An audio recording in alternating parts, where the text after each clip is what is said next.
Good morning, everyone, and welcome to this first of our series of webinars as part of our Spring Careers Festival. This first webinar is entitled How to Ace Your Application. Just a wee bit of housekeeping before we start. Just note that we are now live and that as advertised, this event is being recorded. Only the panelists, mics and cameras will be included in the recording. And we would encourage you to put any questions that you might have as we go along into the Q&A function, which you should all be able to see on the right-hand side of your screen. So if you do have any questions, please put them into the Q&A function and then we'll pick up questions at the end. And there will be time at the end to have a look at the questions and answer those for you. We're delighted to be joined by Denise McKenna, who is an HR business partner with KPMG. So it's great to have her here to give us an employer's perspective of what makes a winning application. My name is Diane Masson and I'm one of the careers consultants from Careers, Employability and Skills, and we really hope that you find the webinar useful. So without any further ado, I just want to hand over to Denise, who is going to share her insights into how to ace your application. Great, thank you very much, Diane, and thank you for that introduction. Just to elaborate a little bit more on my own experience, so I initially studied business in University of Ulster, and then I moved to Dublin at that stage, and I spent 7 years in graduate recruitment with KPMG, leading up the college recruitment team there in Dublin, but for all of Ireland. After that stage, then I got a job with KPMG International, and I spent a number of years working with our global firm, helping our member firms, particularly maybe the smaller member firms that are starting out with regards to graduate recruitment, and helping with regards to coordinating programs that help with talent attraction and employer branding. Then more recently, in the past 2 years, I have got involved with the Belfast practice, and I'm now the HR business partner for KPMG in Belfast, because we've been going through an expansion plan, and we've been expanding. We have a new centre of excellence there, so a lot of recruitment going on and a lot of new employees, so kind of a general HR role, but still my main focus and my main passion is around graduate recruitment. I like to think it keeps me young a little bit, just talking to students all the time. So really enjoy that aspect of my job. With regards to today's session, I'm going to speak for about the next 20-25 minutes and around acing your application. We all know that your CV or your application form is how you get your foot in through the door of an organisation, and they can be painful. They can be time consuming. I completely recognize that, but they are worthwhile, and it's worthwhile investing your time in to make sure that you can ace your application and get that call for interview, which is what you ultimately want to achieve. With regards to, I suppose, the session today, I know that there's lots of information out there on how to create a CV, what you need to put into it, how do you fill out an application form. I know the Queen Service has a fantastic resource there with a lot of information there for you, readily available templates, etc. Today's session is really going to be focused around where can you stand out from the crowd, where can you really ace your application and make sure that you're not falling into those common mistakes that some students would make. So I'll try to focus it on that so you can pick up a few hints and tips of how to really stand out and get your application in your first class state. So with regards to what we're going to cover today, we're going to concentrate on what's included in your CV, and it also relates very much to the application form as well, because it's similar kind of headings or similar kind of things that you need for both. We have going to go through kind of each of these sections in more detail, and as I said, I kind of try to call out kind of where students normally fall down or where you can really enhance your CV by making it stand out. The CV, I suppose, you know, people will have a CV, maybe even going back historically for applying to a part-time job. You might have something kind of there that's been on file, and you think, oh sure, you know, that's fine, it has my main details. Your CV should be readily available and updated very regularly as a document, so it should change all of the time. It shouldn't be something that's on file for a long time, and you can just kind of roll it out and send it in to an employer. So that's kind of the first thing, is to make sure that you have a CV template a little bit, but make sure that you are available to update it and change it as you are applying to a particular position. So your CV will have obviously your personal details, your personal statement, your educational background, work experience, your interests and achievements, and then references available on request.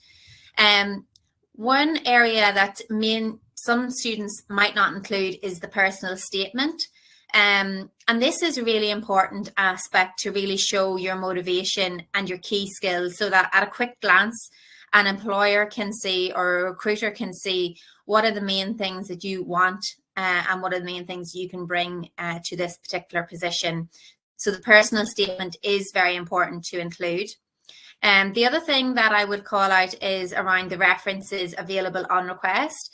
So you can definitely include that as a line at the end of your CV. And this means that you're not actually given reference details unless an employer specifically asks for them. Because then whenever you get asked for a reference, you can talk to the individual who's going to give you the reference. You can give them information about the job that you're applying to, and that way you are giving them a lot more information up front, that they're able to tailor their reference based on that information that they have. Whereas if you have just a number of standard referees that you send out in your CV, they won't know what you're applying to. They won't be able to tailor the message, and it won't be as personal if they don't know they're going to get the call. So definitely just keep it as references available on request. It makes it a lot easier, unless you're particularly asked to give that detail. With regards to general tips then around a CV or an application form. So I have an acronym here, so it should be REAL, and that is relevant, edited well, action orientated, and leads to interview invitations. So the big thing here is it has to be relevant to the position that you're applying to.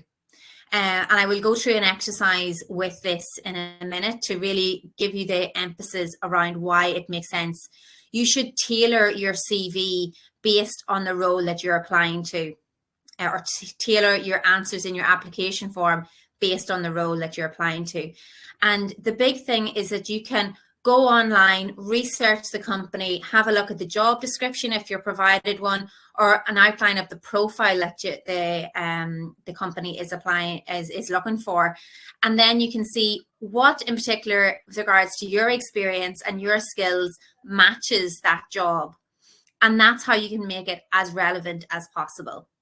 So I will come back to that particular point in the next exercise. But we do recommend that every CV should be tailored and should be made relevant for the role that you're applying to. And you can tailor it with regards to the personal statement and also the experience that you're actually putting onto the CV as well. Edited well. So it seems simple, but so many students fall down by using text language, by having spelling errors, by not having, their formatting right. And it's so important to make sure that you're looking at this like an outsider. So getting somebody else to review it.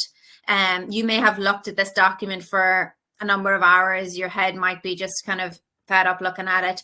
But if you get somebody with fresh eyes to review it and tell them to be as critical as possible with regards to making sure it's proofread, making sure there's no spelling errors there, making sure that all the dates make sense, and making sure that it just looks the part, because this is the best reflection, your first impression with the company. So you need to make sure that it does look well. Action orientated. So this is the use of action words. Again, we'll come into this in the later examples, but action orientated means that it will be more punchy. It will grab the reader's attention. You will not say sentences like, I have managed a group of people. It'll be managed or led a team, coached a team. So those action words will start off and particularly grab the reader's attention rather than long sentences and long essays as such. So action orientated just means that it's more punchy and will stand out for the reader. And lastly, the L, leads to interview invitations. So your CV or your application form doesn't have to be everything about you, doesn't have to tell your full story of everything that you've done, all of your achievements, all of the soccer teams that you've played on. It has to just give enough information for the employer to say, yes, this person has the right skills and criteria that I'm looking for. I would like to know more about them. I would like to invite them in for an interview. Okay, so that's very important. And this is why we say a CV should only be 2 pages long. If you can get it down to 1 page, even better. But for a graduate level role or for a student placement or an internship, 2 pages is really the maximum that you need to have with regards to your CV length. With regards to an application form, sometimes you will have to put in your CV details and then there'll be open-ended questions. And those open-ended questions are particularly focused around kind of given information of your experience or your skills and your motivation for the role. Again, we're not looking for long essays here. We're looking for short, concise information that will give us a picture of you and allow us to say, okay, I want to know more. I want to invite this person in. I'd like to get to know them a bit better. And so that's the vital point of information is kind of, you want your CV to give a snapshot of everything that you've achieved. It shouldn't tell absolutely everything. It should be a snapshot, and then getting you in front of the employer for the interview is really key. So real, relevant, edited well, action orientated, and leading to interview invitations. Okay. Again, I will come back to these points as we go through the next couple of examples because they're really important and kind of keep emphasizing it, but I'll bring it to life more as we go through the different areas of your CV. So now I'm going to give you an activity. I'm going to make you a recruiter. And what I would like for you to do is to think of yourself as a recruiter for an organization, a pharmaceutical company, and you're looking to hire somebody that will be a project administrator. So here is the job spec. You can read through that very briefly. So, you know, you can kind of see the key responsibilities that are needed for this project administrator. They would be supporting the project manager. They would be completing research. They're doing reports, collating customer feedback, assisting in organising events and invoicing. And there you can see the key requirements for the role as well. So you need to be educated to degree level, a team player, ability to use your own initiative, communication skills, and experience with SAP. Okay, so this is the role that you're looking for. Okay, this is the type of profile that you're looking for your organisation or for your team. And then I'm going to give you 2 CVs. Now, I know these CVs are hard to see maybe on the screen, but just take a look over it. I'm going to give you 2 minutes just to read through the CVs of these 2 candidates. Okay, hopefully you can see them okay, and you can get the gist of what's actually included there. So I'm going to give you 2 minutes just to digest the information that's in front of you.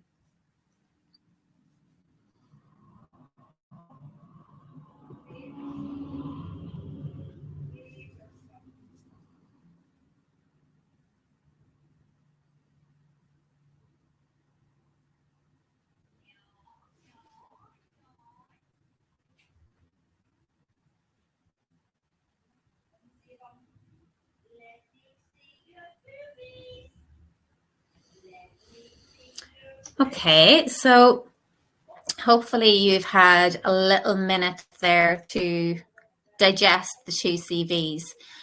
And I suppose thinking about it, I've tasked you of being a recruiter.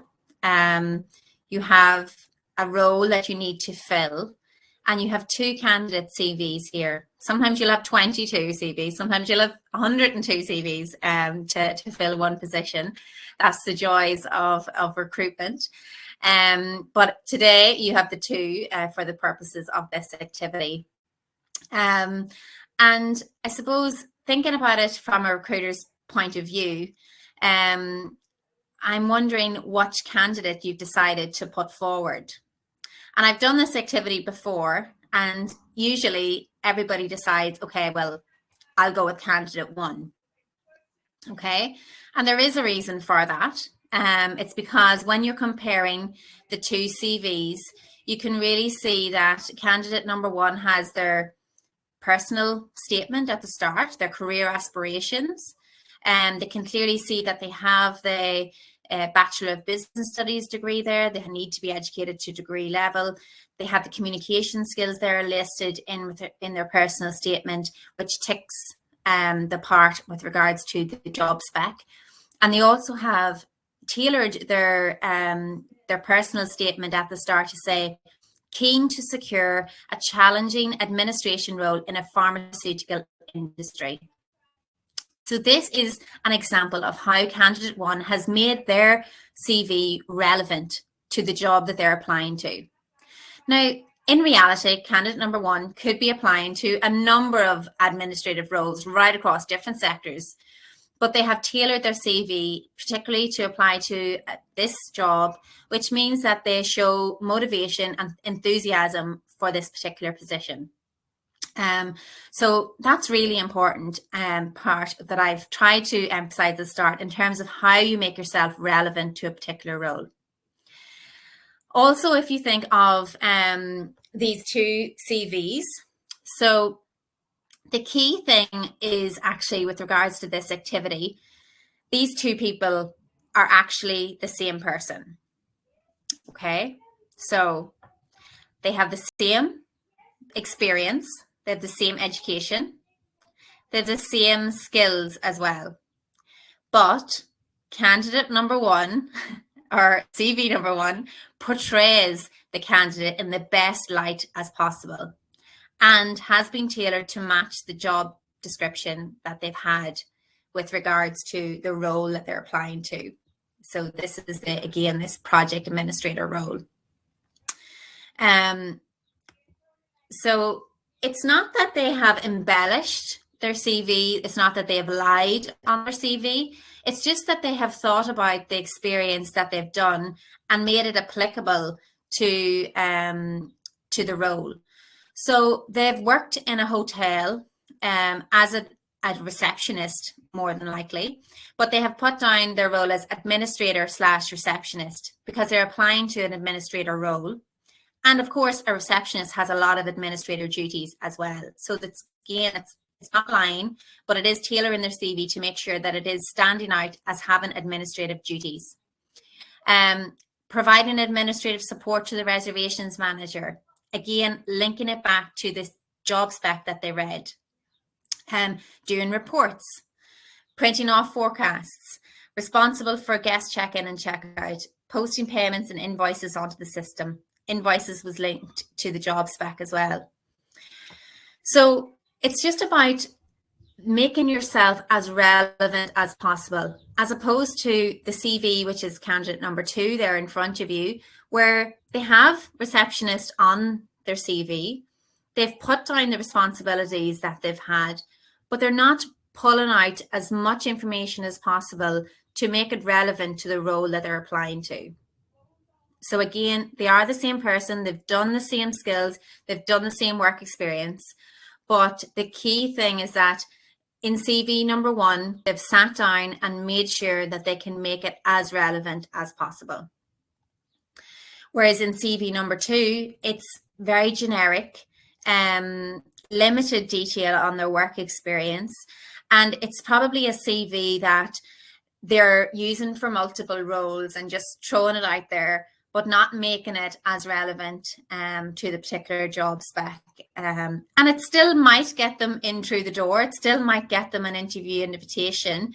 But the recruiter has to go to more detail to get it. And if there's a huge bit of competition for the role, this CV of number one will stand out a lot more and will get called for interview a lot more. Okay, so again, that's just to emphasize that point that you can tailor your CV for a particular job spec, but it really does start with you understanding what is the role that you're applying to. You need to research the company. You need to research the role by looking at a job description mainly, or if you're not provided with a job description, you can look on their website and have a look at what are the type of people, what are the type of profiles that work for that particular organization, and you'll be able to tailor it again to suit in that way. So that is kind of a particular exercise to show that you can use the information that's provided to you by a company to really help with regards to your CV or your application form.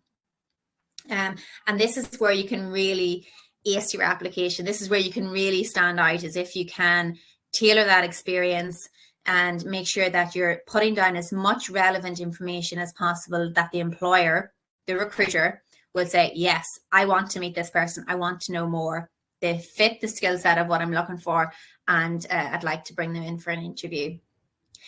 If you're looking at the job description and you think, oh, I don't have that experience, and I don't have, they're looking for SAP experience, I'm not really skilled in that, I haven't had experience in that before, that's absolutely fine. I'm not saying that you would put that information down. I would say if you've done something similar, so if you've worked with a different program in the past with a particular job, put that down, just to show that you've used a particular program or you used a particular platform and that you're keen to learn. Definitely don't put on stuff that you haven't experience of, because that will be found out at an interview. But it is just about making sure that if you have done something similar or can back it up with other experience that would show that you'd have the skills or the aptitude to learn it, then that's the key thing to get across on your interview or on your application. So that particular exercise is really to back up that relevant point. And it is really, really important to try as much as possible to tailor your CV and not have kind of the one CV going out to multiple jobs and multiple employers. Going back into kind of what a CV actually includes, we go through some of these different sections here, and I'll point out other areas that you can use to stand out. The personal statement. So again, I did mention this a little bit beforehand, but the personal statement is really where you can show your motivation and what will link you to the particular job. It should be short and snappy, concise description, making sure that it's, no longer than a couple of lines. It shouldn't be an essay. It shouldn't be your cover letter either. It's just really a summary of who you are at a particular stage of your job search. You can say currently graduated from Queen's University with a 2-1 degree in history, looking to secure a job within the financial services sector. So this is the kind of information that you can put across to make sure that you're showing who you are as a profile. It's a personal statement. It can only be suitable to you, but it should also link you to the particular job that you're applying to, and making sure you're making that connection as well. You can edit it for every job. You won't need to start from scratch for every job, but you can tailor parts of it for a particular job, and make sure that you review it and make sure that it is edited well. Make sure you're not saying, keen to secure a role in a pharmaceutical industry if you're applying to a financial industry. So that's the importance of making sure it's edited well. But you can make sure to tailor it for the particular job that you are going to. It can put in your key skills or your strengths. Again, this in the white box here, you'll see an example of another one, and you've seen one from the CV exercise there as well. It can show if you have any particular work experience that's relevant to the job, or something that's unique about you that links you to the particular job as well, or what you're actually looking for. So that can be really a snapshot of where you are in your career and what you're looking for in your career as well, and why should they invite you in. Typically when I'm doing this in a face-to-face environment, I would actually, if we in more time, give you time to write up a personal statement and get other people to review it and feed into it.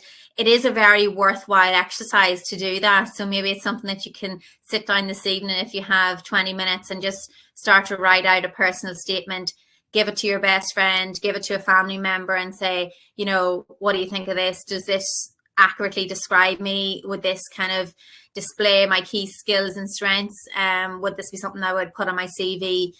The first time you do your personal statement is not going to be the best example, but if you can keep tweaking it, keep going back to it and reviewing it, you can get something that you're comfortable putting on your CV or your application forms. So it is definitely a worthwhile exercise. Maybe you can do that this evening as a bit of homework, if that suits.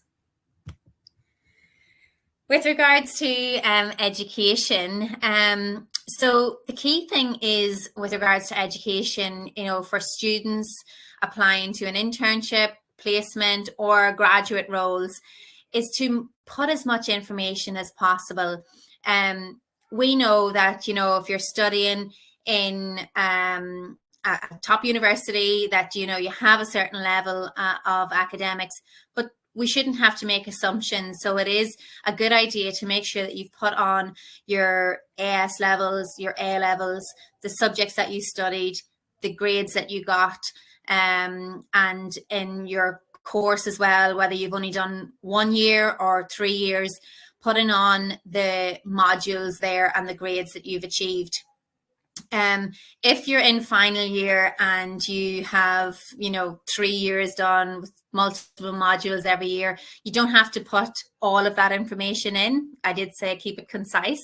So you can say first year overall grade 2-1, second year overall grade 2-1 or 1-1 or whatever. So you can kind of keep that as summary, and then for final year you can put your modules on it, just to show kind of the different modules that you have. Or another way of doing it would actually be to put in your overall grade per year and then pick out the most relevant modules.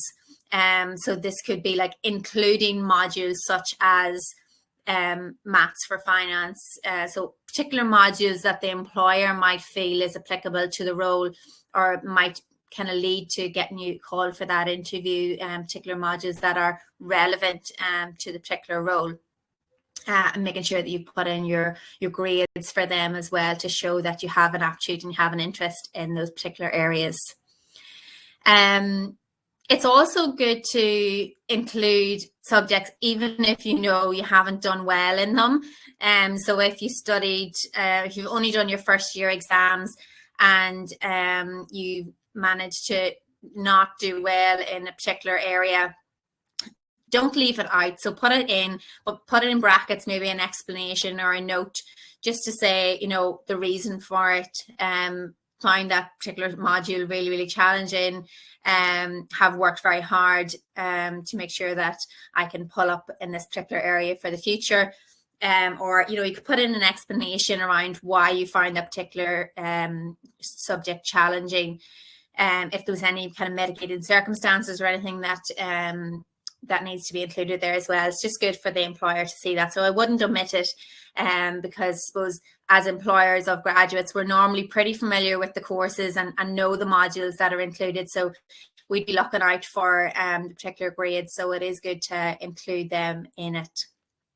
And this table here on this particular slide is good because it's very clear and very easy to read.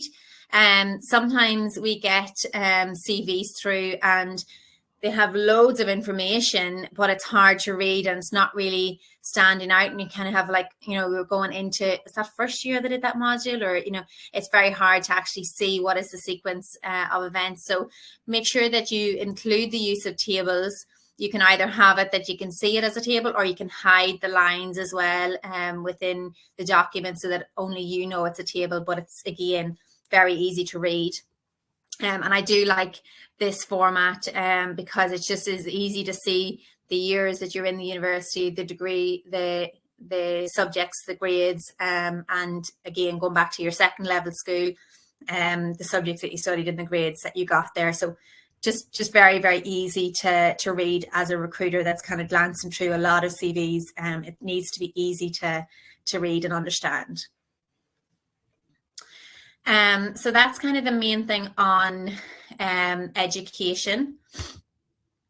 With regards to your work experience, sometimes graduates or students find that, oh, I don't have relevant experience, or I don't have anything that an employer would be interested in. And that's not true. I would say for the majority of students, you have done some sort of work, or you've done volunteering. You might have worked in your local shop or your local pub.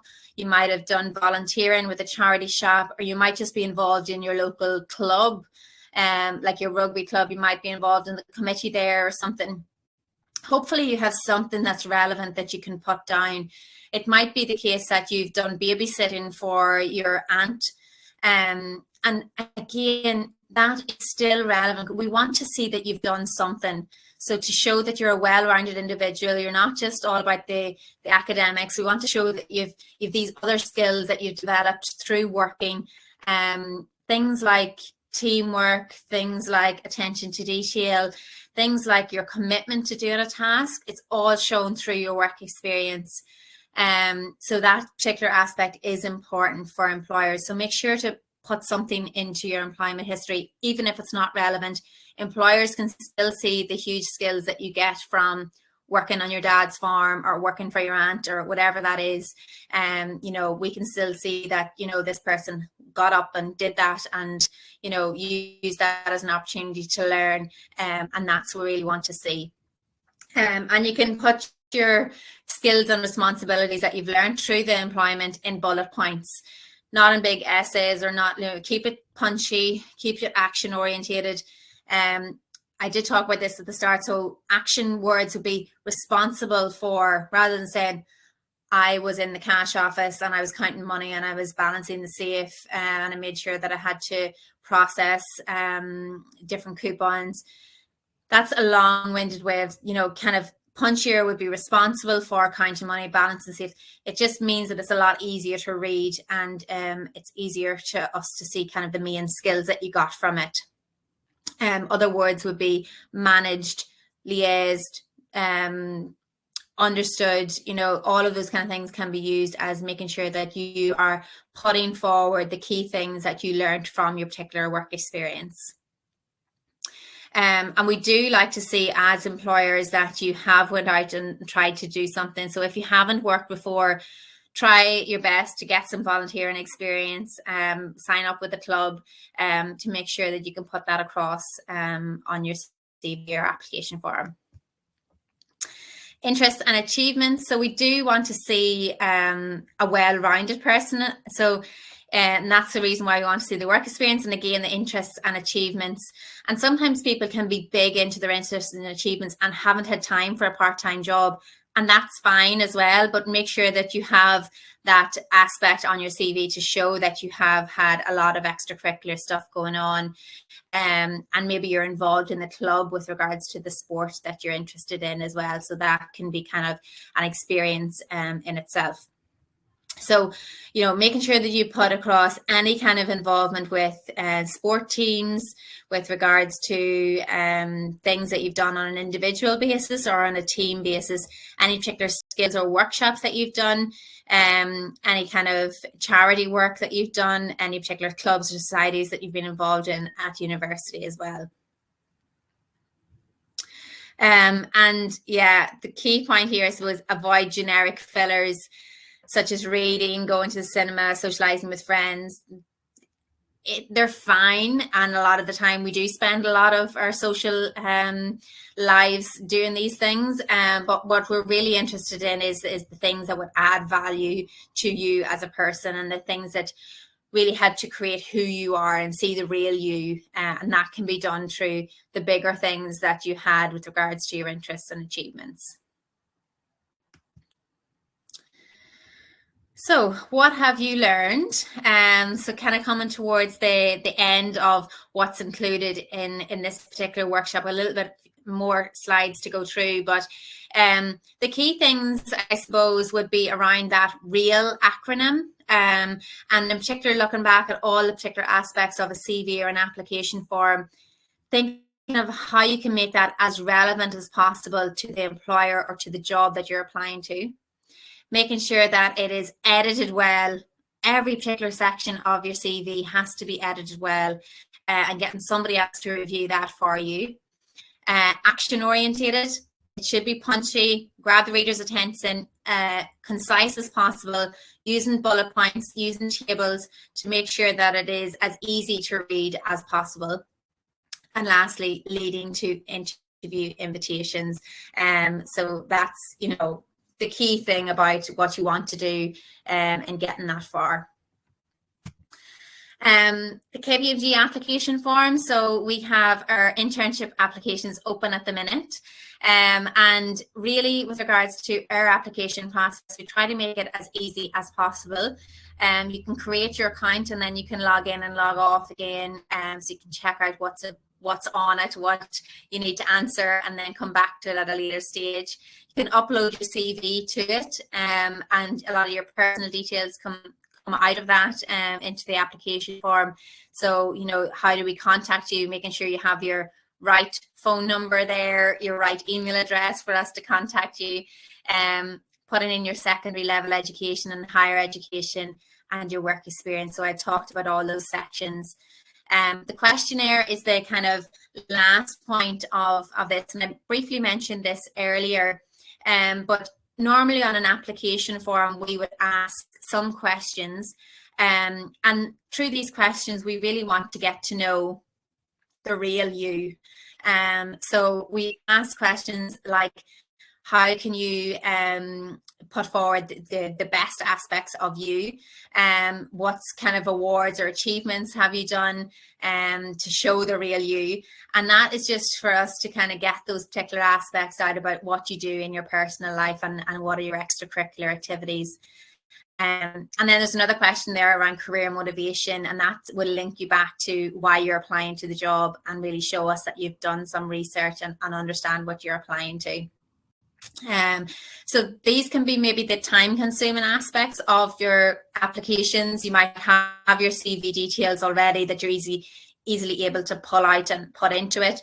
But if you're applying to multiple summer internships, etc., at the minute, or if you're in final year and you're thinking of all the graduate different programs that you're applying to, this can be kind of where it's time consuming. So do put the effort in and make sure that you're putting across the right particular aspects of your own self into the application form. And it doesn't have to be long. It says keeping it concise, 150, 200 words is absolutely perfect. You don't need to go into a huge amount of detail. It shouldn't be an essay format. And with regards to our application at the minute, it would be remiss of me to avoid telling this information. So we have our summer internship open at the minute. The closing date is the 15th of February. We have a 4-week program which happens in June, in summer, from the 7th of June to the 1st of July. And we have opportunities across our Belfast audit, tax and deal advisory practices. So check out kpmgcareers.ie if you want to, and my details are there as well, so feel free to contact me if you have any questions on that at all. But yeah, and I would like to give a mention to my social media accounts as well. We have a lot of different opportunities that come up for students and graduates, and we have our new Centre of Excellence there in Belfast as well. So a lot of things that we are promoting as we go through the year. So if you can follow us on social media, we're particularly active on Instagram and TikTok at the minute, and on LinkedIn, of course. So follow us there and you can get up to date with anything that we're doing with regards to students or graduate opportunities. So that is the end of my session. Hopefully you find that useful. And hopefully, you know, if you have any questions, I'm happy to answer them today. Thanks, Denise. That was really, really useful, really insightful. Some really good takeaways there. I think the main one for me would be your acronym, REAL. And I think if the students took one thing away, if they remembered that acronym, that will really benefit them moving forward. I just wanted to really, here we go, reinforce the message of that acronym about how important it is to make your CV and your application relevant, to make sure that it's tailored to the role that you're applying for. And Denise has given you all really good tips about how you can do that. Making sure that it's edited well. We have a couple of tools available through the Career Service. One of them is our VMOC CV checker. So it's an automated CV checker tool where you can upload a PDF of your CV onto VMOC and you'll get instant feedback, and it will do all that editing for you. It'll give you feedback, it'll highlight any spell checks. It will also move on, it'll also give you feedback on the next point in that acronym about how your language should be action orientated. So it will give you feedback on whether you've used those strong action verbs on your CV, particularly at the beginning of your statements. So VMOC's a really good tool to support that. And then the final aspect of that acronym, that it leads to interview invitations. And just to bear in mind and to reinforce what Denise said, is that your CV shouldn't include absolutely everything. It goes back to the idea of it being tailored. It needs to demonstrate the skills that you have, that the employer is looking for, that will ultimately get you to the next stage of the process, which is normally the interview stage. We did have a question, Denise, from a student asking about where vacancies are advertised, but I think you answered that in your last slide there. Yeah, that website is kpmgcareers.ie. So that's where our graduate and our summer internship roles are there live at the minute. And remember as well that KPMG also advertise on our own internal CMS system, My Future. So, you know, everything should be on there as well. Another couple of questions were around gaps in education and gaps in experience. Maybe a student who's repeated a year or taken a year out before coming to university. Should they include that, and how would they go about presenting that? Yeah, very good point. Definitely don't leave it off your CV. We would see, like, if there's a gap there, it just leaves a question mark. Whereas we would say, you know, put it in and explain it so that it's easy to see when you're reading through, okay, they went and did a science degree initially and then it changed over to or they went and traveled here. And there's absolutely no shame in doing that, and we would see it a lot of the time. And that is again a different perspective. You know, if somebody has done something different but then changed the motivation, they might be more motivated towards it. If they've done that and managed to take a year out. There's no reason why you wouldn't put that on your CV. If it's omitted from the CV, it just leaves a question mark there. And if you're deciding between a couple of CVs and there's a question mark there that you're just not sure about, probably won't be called, whereas the two will if, you know, they're kind of at similar levels and similar experience. So I would definitely say don't leave it all. Great, thank you. Just another thing that I wanted to highlight, in addition to the VMOC automated CV checker, which can be a good initial feedback, but particularly in relation to getting support around tailoring your CV for each application that you make, do remember that we have our one-to-one consultations, and that's where you can get more personalised feedback on your CV. And again, these appointments are all available. You book them through My Future. You can upload your CV and the job information in advance of that appointment, and then you can sit down with a careers consultant and get that individual personalised feedback on your CV or on your application before you submit it. There should be something popping up on the student view now, a short feedback form. It's always useful. We're always keen to get your feedback wherever we can. It's just 3 short questions. So if you wouldn't mind just taking a couple of minutes at the end here before we go off air to complete that short feedback form and Students who complete it will be entered into a prize draw as well, so there's that incentive there for you as well. So while you're doing that, I just wanted to highlight the Spring Recruitment Fair next Wednesday, the 9th of February. It's an online event. If you haven't already registered for it, I would encourage you to do that. The platform is live now, so you can go in now once you're registered, and you can view all the employers and you can view all the opportunities in advance, so that then on the day you're maybe a little bit more tailored in your approach to the event, and you've already decided what employers you want to target on the day and you want to have conversations with on the day to find out more information about the opportunities that they have on offer. The employers who will be online the day of the fair have placement and internship opportunities, as well as some graduate roles as well. So everything there is available. There are also some organisations offering volunteering opportunities.